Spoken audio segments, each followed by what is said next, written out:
सतनाम वाहेगुरु जी का खालसा वाहेगुरु जी की फतेह। प्यारी साध संगत जीओ, गुरुद्वारा लंगर साहब तो मुखी बाबा नरिंदर सिंह जी और बाबा बलविंदर सिंह जी के हुक्मां मुताबक जो कि हर रोज़ 4 लाख संगत नूं प्रशादा नगरां दे विच जाके वरताया जा रहा है। जो कि हर रोज़ सुबह 15 गड्डियां ते शाम नूं भी 15 गड्डियां लंगरां दियां प्रशादियां दियां भर के बाबा जी गुरुद्वारा साहब तो लंगर साहब तो भेजते हैं। अज इस सेवा के लिए बाबा निर्मल सिंह निम्मा जी नूं नाल सेवादारां नूं दे के भेजा, लंगर दे के भेजा गया है।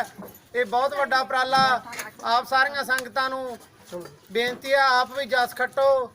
बाबा नरिंदर सिंह और बाबा बलविंदर सिंह हरी बहुत वड्डा योगदान पा रहे हैं, जो कि भुखे प्यासिਆਂ लोकां नूं घरां दे विच प्रशादे छकाउण दी सेवा दा मान खट रहे हैं।